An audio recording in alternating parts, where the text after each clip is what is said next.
Loh, kita sudah sampaikan bahwa hari ini memang Ruben berhalangan untuk hadir. Ya, karena ada pekerjaan yang tidak bisa ditinggal. Kemarin minggu lalu kan mediatornya yang berhalangan. Ya, hari ini Ruben berhalangan. Jadi atas ketidakhadiran Ruben itu kita sudah sampaikan secara tertulis ke Pengadilan Negeri, ya, ke Jakarta Selatan juga kepada mediatornya, bahwa Ruben pada tanggal hari ini itu tidak bisa hadir karena sesuatu dan lain hal yang berkaitan dengan masalah pekerjaannya, ya. Dan pemberitahuan sidangnya itu kan juga baru di hari Jumat, ya. Jadi terlanjur sudah ada janji yang dibuat oleh Ruben yang membuat dia berhalangan, dan oleh karena itu kami bertulis surat kemarin biar mediator tahu, pihak pengadilan tahu bahwa kami berhalangan hadir, dan kami juga sudah memberikan informasi ini kepada pihak tergugat. Ya, kami katakan bahwa Ruben tidak bisa hadir karena prinsipal tidak hadir, kemungkinan kan mediasi juga nggak bisa berjalan. Jadi kami sampaikan dalam surat kami itu, kami juga sudah minta penundaannya itu dilakukan di minggu depan kami itu. Jadi kalau misalnya kemudian dia datang, ya saya nggak tahu lagi ya kenapa dia tetap datang meskipun dia sudah tahu bahwa hari ini nggak akan ada sidang karena kami tidak hadir. Dan kami sudah sampaikan di surat kami sidangnya minta diundur ke minggu depan, dan memang hari ini juga sudah keluar itu relas panggilan sidang mediasi selanjutnya minggu depan di tanggal 15, tanggal 19 ya. Dalam prakteknya, ya dalam prakteknya ini kalau kita bicara masalah beracara, ya, itu lazim jika ada pihak penggugat maupun tergugat itu tidak bisa hadir, dia akan bertulis surat terkait ketidakhadirannya itu ke dalam melalui surat resmi ke pengadilan gitu loh. Dan sebenarnya bisa sih kita nggak sampaikan kepada pihak tergugat misalnya seperti itu, dia hadir saja, nanti biar pengadilan mengatakan oh sidangnya nggak ada hari ini karena sudah ada penundaan dari pihak lawan gitu misalnya, sehingga akhirnya kedatangannya akan jadi sia-sia kan gitu. Tapi secara etika ini yang kami lakukan bertahun-tahun dan juga dilakukan oleh pihak-pihak lain ketika beracara, ketika ada yang berhalangan kami saling menginformasikan gitu loh. Oleh karena itulah kami kemarin juga sudah menginformasikan bahwa kami sudah bertulis surat resmi ke pihak pengadilan mohon agar sidangnya ditunda 1 minggu, dan supaya kedatangannya dia tidak sia-sia karena sidang pasti tidak akan berlangsung, kami katakan sidangnya ditunda 1 minggu karena kami berhalangan hadir. Jadi kalau misalnya dia mengatakan itu tetap hadir karena itu kewajiban, ya silakan. Ya, karena kan orang berhalangan ini kan bisa saja suatu saat mereka yang berhalangan. Ya, dan pasti mekanismenya mereka harus bertulis surat. Nggak bertulis surat juga bisa kok sebenarnya. Nggak datang, nggak apa-apa karena kan ada 3 kali kesempatan. Tapi kan itu kan tidak etis. Ya, artinya kan kita tidak menghormati proses persidangan, kita tidak menghormati rekan kita. Kenapa kita datang tanpa pemberitahuan kemanapun? Jadi kita sekarang ketidakhadiran kita sudah kita sampaikan baik ke pengadilan maupun kepada rekan kita kuasa hukum. Saya kira nggak ada hal yang problem dalam hal ini. Audit itu kan biasa saja. Saya kira semua rumah tangga pasti akan ada yang namanya perincian perhitungan tentang pengeluaran setiap kebutuhan rumah tangga, itu kan suatu hal yang wajar.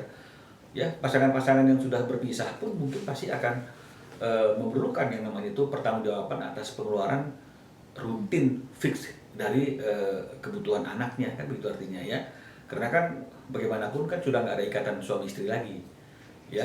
Jadi setiap uang yang dikelola oleh wali, ya ibu misalnya sebagai orang yang memegang asuh, itu kan bukan uang dia, bukan lagi uang bersama karena sudah ada perpisahan, itu adalah uang untuk kebutuhan anak, kan begitu. Jadi wajar lah kalau misalnya kemudian ayah yang memberikan uang untuk pemeliharaan dan biaya pendidikan anak itu kan meminta dong perinciannya, ya, untuk memastikan bahwa uang-uang itu satu sampai kepada anaknya, karena banyak juga tuh orang anak ditelantarkan uangnya diterima tapi nggak sampai ke anaknya, kan begitu. Nah, satu, uang itu memang sampai ke anaknya. Kedua, uang itu memang digunakan hanya untuk kepentingan pemeliharaan dan pendidikan anak, ya, karena kan nggak bisa dong itu digunakan untuk kebutuhan rumah tangga dan hal lain-lain karena keseluruhan rumah tangga itu sudah nggak ada. Jadi setiap pengeluaran itu hanya untuk kebutuhan anak. Dan memang kan selalu mintanya kan untuk anak, kan gitu artinya. Nah, jadi sekarang kan kita kan mau tahu, Ruben kan mau tahu apakah memang kebutuhan anak-anak itu sebesar itu tiap bulannya 200 juta sampai 263 juta di luar kartu kredit kan begitu. Jadi artinya kan nggak jadi masalah dong Ruben minta pertanggungjawaban. Sebenarnya apa susahnya? Tinggal dicatat, tinggal diberikan kan begitu kan, nggak perlu dijadikan di sesuatu yang rumit kan begitu. Nah persoalannya kan sampai hari ini kan pertanggungjawaban yang diminta oleh Ruben atas pengeluaran uang itu kan tidak pernah diberikan, ya tidak pernah diberikan. Padahal Ruben perlu perincian pengeluaran itu agar dia tahu berapa sih kebutuhan anaknya setelah berpisah dengan istrinya itu, berapa sih rutinnya kan begitu artinya. Jadi kalau dengan kondisi yang seperti itu kan Ruben akhirnya tahu berapa per bulan yang dia harus berikan kepada anaknya melalui ibunya, mantan istrinya, yang akan digunakan untuk kepentingan anak. Ini kan tidak. Kita minta perincian nggak dikasih, kita nggak tahu berapa kebutuhan per bulannya, kita nggak bayarkan, dibilang nggak memberikan nafkah. Nah jadi oleh karena itu sebaiknya memang diberikan pertanggungjawaban. Selama 1 tahun lebih kurang ini pengeluaran-pengeluaran yang 200 juta itu harus diperincikan, dibuktikan dengan bukti yang dapat diyakini kebenarannya bahwa memang seluruh penggunaan uang 200 juta lebih itu memang hanya untuk kepentingan anak, termasuk pengeluaran kartu kreditnya. Jika tidak, berarti kan walinya tidak amanah karena tidak menggunakan biaya untuk anak itu hanya untuk kepentingan anak. Hanya itu saja. Jadi nggak ada indikasi apapun. Ini hanya meminta pertanggungjawaban yang semua orang pasti akan lakukan. Dan kalau memang nggak bisa dipertanggungjawabkan, ya akan diaudit. Itu kan lebih fair melalui auditor independen, biar bisa diketahui berapa sebenarnya kebutuhan anak-anak ini tiap bulannya. Ya, kami akan membawa ini sebagai salah satu bahan dalam proses persidangan, karena seorang wali atau pemegang hak asuh yang tidak amanah terhadap uang yang dititipkan melalui dia untuk kepentingan anak, itu kan juga sebenarnya kan patut untuk dipertimbangkan kembali, ya, haknya dalam mengasuh anak, karena tidak ada transparansi mengenai masalah keuangan kan begitu artinya. Harusnya ya amanah aja, kalau memang untuk anak ya untuk anak kan begitu artinya, dan dapat dipertanggungjawabkan kan begitu. Kalau memang misalnya ternyata nggak bisa dipertanggungjawabkan, kemudian diaudit misalnya ada pengeluaran-pengeluaran yang tidak seharusnya itu menjadi bebannya Ruben, karena bebannya Ruben kan hanya untuk anak, berarti kan nggak amanah dong. Sementara selama ini selalu mengatakan bahwa uang-uang itu dipakai untuk anak kan gitu. Nah syukur-syukur kalau memang misalnya dapat dipertanggungjawabkan dan pertanggungjawabannya itu dapat diterima oleh Ruben bahwa memang 200 juta sampai 263 juta itu memang untuk anak, termasuk pengeluaran kartu kredit itu. Oh nggak jadi masalah, Ruben kan nggak jadi masalah. Artinya mau banyak mau sedikit, memang kalau untuk anak ya nggak apa-apa, tapi pertanggungjawabannya harus ada. Tidak ada indikasi, tidak ada kecurigaan, hanya semata-mata ingin minta pertanggungjawaban biar mengerti kebutuhan anaknya itu berapa fixnya gitu loh. Kan saya sudah katakan mana ada kebutuhan anak itu yang fluktuasi.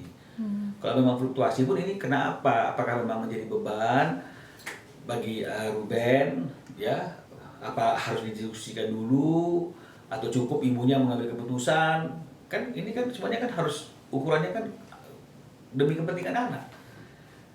Ya kan, kalau misalnya ibunya yang kepingin, tapi kemudian mengatasnamakan anak dan anaknya dibawa, kan ini kan juga nggak tepat kan gitu. Jadi karena memang yang menjadi kewajiban itu kan adalah pemeliharaan dan biaya pendidikan anak. Ini yang wajib, ini yang pokok kan begitu artinya. Kalau uang plastik kan harusnya nggak termasuk ya. Tapi nggak apa-apa kalau memang yang menggunakan plastik itu adalah anaknya, makanya perlu dong perincian kartu kreditnya juga perlu dong. Kan ini kan gampang. Kan lebih susah cari uangnya daripada mempertanggungjawabkan pengeluarannya ya. Tapi sampai hari ini ditunggu-tunggu nggak dipertanggungjawabkan. Jadi artinya ya satu-satunya jalan kan adalah minta supaya diaudit. Kalau ada penyelewengan, berarti kan ada dong pelanggaran. Ya, kalau ada penyelewengan, uang yang untuk anak tidak digunakan untuk anak, tapi mengatasnamakan anak, berarti ada dong perbuatan yang menyimpang. Ya. Nah, apa upaya yang akan dilakukan dari penyimpangan itu, ya itu kan kembali lagi berpulang kepada Rubennya, mau ambil tindakan atau tidak, atau misalnya kemudian ya udah kita cukup tahu aja bahwa ternyata uang yang sebesar itu tidak digunakan untuk anak semua, misalnya seperti itu. Tapi kan ini kan bisa menjadi salah satu bahan untuk menyatakan bahwa sebagai orang yang memegang hak asuh dia tidak amanah. Karena tidak amanah juga terhadap keuangan kan begitu. Karena kalau namanya amanah itu kan seluruhnya dia amanah. Tapi kemudian sekarang berkoar-koar mengatakan nggak bayar uang nafkah anak lah, ini segala macam. Jadi nggak apa-apa dia ngomong seperti itu. Tapi haknya Ruben juga sebagai orang yang mengeluarkan uang untuk anaknya melalui wali anak-anak ini yang memegang hak asuh untuk meminta mana pertanggungjawaban dari setiap pengeluaran itu. Jadi jangan menghindar untuk tidak mempertanggungjawabkannya, seolah-olah memposisikan diri masih istri daripada Ruben Onsu. Nah, sekarang sudah nggak ada hubungan hukum apapun lagi, dia bukan lagi istri, ya nggak ada hubungan hukum apapun. Jadi artinya setiap uang yang dititipkan Ruben melalui dia untuk anaknya, dia harus mau untuk mempertanggungjawabkannya. Ya, saya kira seperti itu aja. Bang, menegaskan yang lelang mungkin seperti apa Bang? Lelang rumah. Kan nggak perlu ditegaskan, kan sudah jelas lelang. Yang pasti lelang itu belum masuk ke tahapan lelang. Karena surat peringatan itu kan bukanlah surat lelang, kan itu artinya. Ya. Apalagi yang mau dipertegaskan, karena kalau memang lelang itu kan ada mekanismenya saya katakan. Udah nggak di bank lagi dia, tapi sudah dilimpahkan bank kepada KPKNL atau ke balai lelang. Maka surat berikutnya terkait dengan masalah pemberitahuan lelang itu 5 hari sebelum hari hanya itu datang dari KPKNL atau dari balai lelang kan begitu. Ada juga pengumuman di mass media bahwa objek itu akan dilelang. Sekarang kan masih surat bank. Judulnya juga surat peringatan. Hanya di bawahnya ada standar baku. Kenapa kok kita menyamakan surat peringatan dengan surat lelang? Saya juga nggak ngerti ini belajar di mana kita nih. Menyamaratakan surat peringatan dengan surat lelang. Saya nggak ngerti juga ya.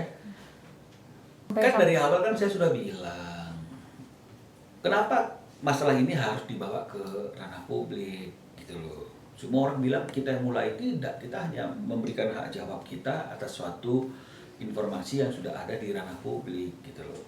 Kalau kita lihat jadwal preskon aja kan sudah kita buktikan tuh, kenapa nggak diangkat itunya gitu loh misalnya. Bahwa preskon itu diawali dari 31 Mei oleh mereka, siangnya malamnya kita menggunakan hak jawab. Tanggal 1-nya mereka jawab lagi jawaban kita. Malamnya kita jawab lagi, yang saya bilang kok berbalas pantun terus. Nah, kemudian akhirnya ketika sudah masuk ke ranah publik ya masyarakat juga akhirnya akan banyak ikut memberikan opini dan pendapat dan kemudian berkembang ke hal lain gitu. Bukan hanya hal-hal yang menjadi konteks persoalan, tapi juga udah ke hal debt collector, hak ini kan semuanya kan yang naik, yang ngangkat kan mereka. Ya. Itu konsekuensi kalau misalnya kemudian kita membawa masalah ini ke ranah publik. Kan bukan hanya Densu yang diserang. Saya rasa mungkin semua pihak diserang. Gitu. Saya juga diserang misalnya. Banyak tuh viti-viti misalnya yang sok mengomentari saya, menguliahin saya gitu loh. Ya, netizen-netizen kemudian memberikan opini-opini tentang saya misalnya. Banyak. Ya, nggak usah ditanggepin. Kenapa mesti ditanggepin gitu artinya? Kita fokus aja kepada pekerjaan kita gitu misalnya. Karena kalau semakin ditanggepin akan semakin panjang dan nggak selesai-selesai. Itu makanya saya mengatakan, kan kemarin saya sudah mengatakan saat teduh. Ya saya nggak mau lagi artinya itu membuat ruang publik yang tidak kondusif.